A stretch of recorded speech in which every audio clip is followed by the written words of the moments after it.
Alô, amigos do Renologia, está começando agora o nosso jogo no sistema nervoso central para que você possa compreender como funciona a decepção para quando o Brasil perde a Copa do Mundo. Nós já temos um time de neurotransmissores escalado e você vai compreender cada momento desse jogo que você com certeza passou na última sexta-feira. Então fique atento porque já vai começar a partida. É só isso, não tem mais jeito, acabou. Boa sorte.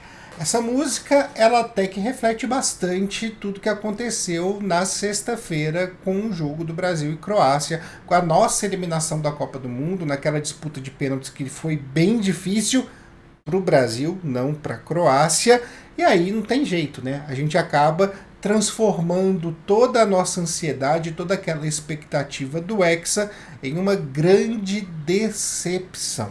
Não é só, obviamente, a decepção que passou pelo nosso corpo naquela sexta-feira.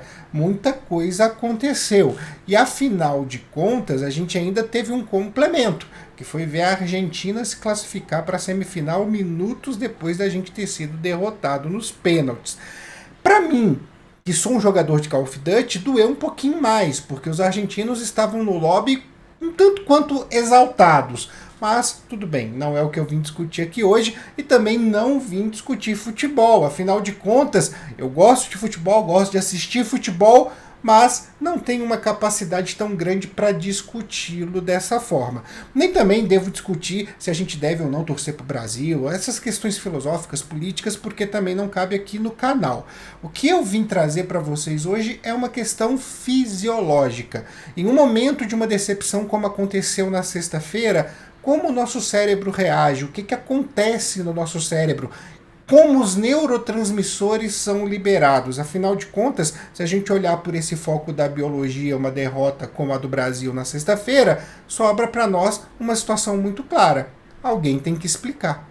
Eu tenho um amigo, o Binho, e eu estou deixando até o Instagram dele aqui para se vocês quiserem seguir, ele está aqui na descrição, que fala muito de Copa do Mundo quando ela acontece. No perfil dele lá, ele comenta cada um dos jogos, ele fala, faz análise. Tem mais competência que eu para fazer isso, de longe, não vou mentir.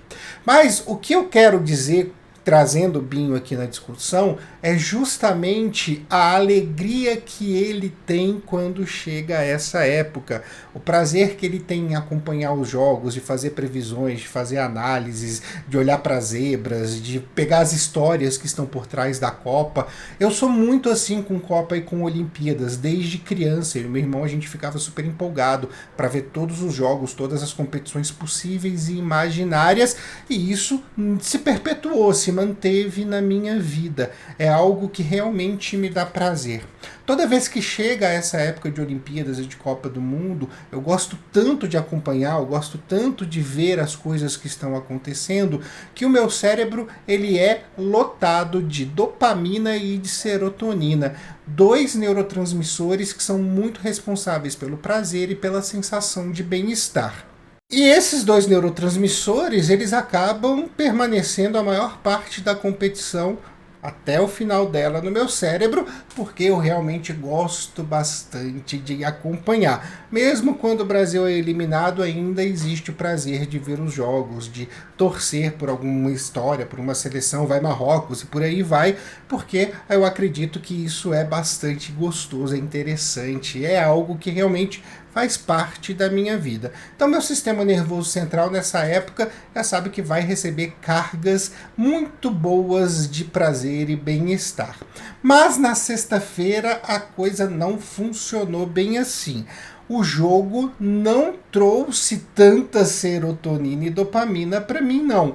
Pelo contrário, foram outros neurotransmissores que brilharam durante aqueles mais de 90 minutos, né? 120 minutos mais os pênaltis. E essa situação difícil começa com o apitar inicial, com o início do jogo propriamente dito. O que acontece?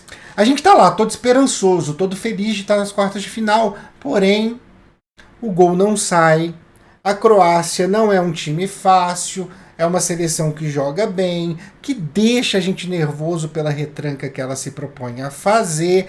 Alguns erros começam a acontecer para o lado do Brasil. E aí, à medida que o tempo vai passando, a gente vai aumentando a quantidade de dois neurotransmissores no nosso organismo.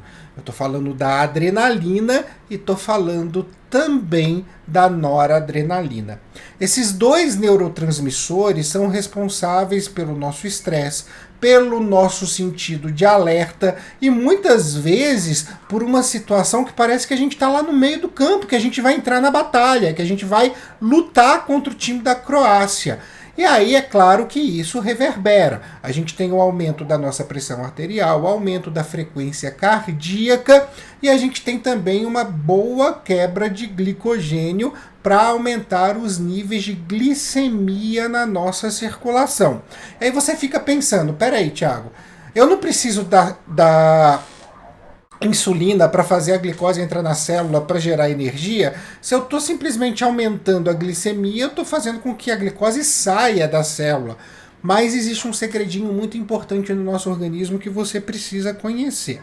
Músculos possuem reserva de glicogênio alta, então quebrar glicogênio é, de certa forma, fornecer glicose para o músculo. Então, ótimo, maravilha. Se eu estou oferecendo glicose para o músculo, eu estou gerando energia no músculo, o que aumenta as minhas contrações. E hepatócitos, que são as células do fígado, e células do sistema nervoso não precisam de insulina.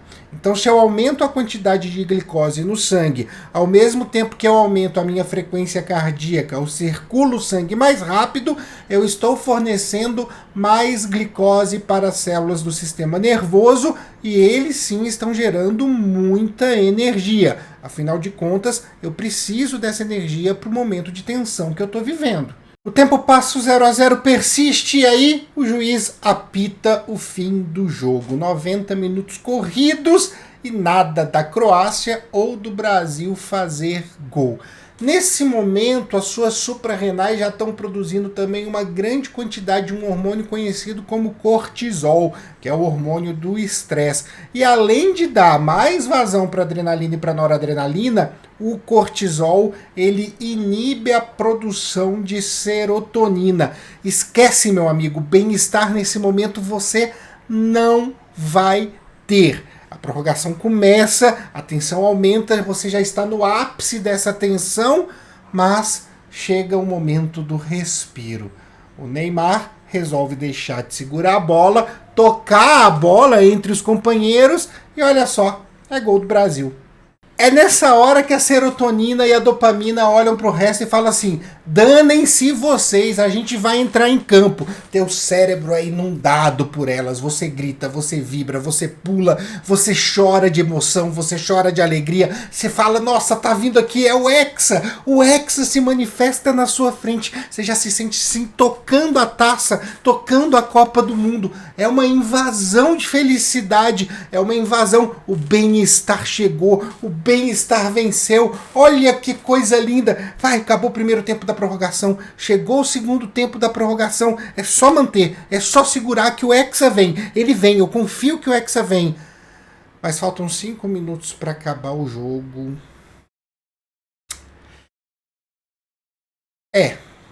Oi adrenalina, oi noradrenalina, vocês foram rápidas na saidinha de vocês, não? Por mais que exista uma decepção com o gol da Croácia, o seu organismo dá uma segurada. Por que ele dá uma segurada? Porque a tensão continua. Afinal de contas, o gol da Croácia leva a partida para os pênaltis. Não decreta o fim. E é aí que, mais uma vez, adrenalina, noradrenalina, cortisol vão assumir o controle e todos os efeitos que você sentiu durante o jogo ou ampliam ou se mantêm. Não vai ter jeito, você vai ter que esperar o jogo acabar. E quando ele acaba, quando a disputa de pênaltis começa, quando a gente vê o Rodrigo perdendo pênalti, quando a gente vê o Marquinhos perdendo pênalti, aí não tem jeito. É hora do teu sistema nervoso compreender o que é a decepção. E a forma com que a decepção acontece no nosso cérebro foi recentemente descrita pela equipe da Universidade da Califórnia, liderada pelo Dr. Roberto Melinal, e isso também gerou um artigo, obviamente, e o link está aqui na descrição para que você possa dar uma olhadinha, tá? Se você não sabe inglês, bota para traduzir, a tradução do Google tá bastante interessante, tá bem fiel, dá para se entender perfeitamente. E essa estrutura da decepção, ela acontece por um lançamento duplo de dois neurotransmissores. Eu estou falando do glutamato e estou falando do GABA. Esses dois neurotransmissores são produzidos numa região conhecida como abênula lateral, que é próxima à glândula pineal e fica na região central do encéfalo. A ideia desses dois neurotransmissores, desse gatilho duplo de neurotransmissores, é moldar a decepção e moldar inclusive a sua intensidade. Quando eu tenho uma grande produção de glutamato frente à produção de GABA, eu tenho aí uma decepção grande. Quando eu tenho uma produção de glutamato menor frente à produção de GABA, eu tenho aí uma decepção leve. Não interessa o tamanho da sua decepção. Se ela é decepção, ela envolveu esses dois neurotransmissores. E isso vai acontecer com todas as nossas frustrações, com todas as nossas decepções ao longo da nossa vida. E vamos ser muito sinceros, né? A vida não traz poucos momentos como esse. Mas se a gente pode dar uma boa notícia frente a esses dois neurotransmissores tão decepcionantes, é que ambos também estão envolvidos com o processo de aprendizagem. Por isso a gente fala de que quem tomou muita porrada na vida acaba adquirindo casca grossa. A decepção dói? Dói. Ela traz para nós aí reverberações corporais? Traz. Ela estressa? Sim, ela estressa. Mas ela também ensina. E aí vem algo que é bastante importante a gente pensar. Já que esses dois neurotransmissores também estão envolvidos com o processo de aprendizagem, vale a pena a gente entender a importância de ter frustrações na vida, de não se blindar frente a frustrações. Não é porque uma frustração não é gostosa de se ter, é algo ruim de se sentir, que ela não deva ser sentida e que ela não seja importante de ser sentida. Isso é fundamental no nosso processo de educação. Errar, todo mundo vai errar. Passar por uma decepção que às vezes nem depende da gente, como é o caso do Jogo do Brasil, é algo comum, mas vamos pensar bem, o que a gente tira disso tudo é aprendizado, porque afinal de contas, GABA e também glutamato são fundamentais para o nosso processo de aprendizagem. Então, se você sentiu, se doeu, se foi desagradável a sexta-feira, fica literalmente o chavão. O que você pode aprender com isso?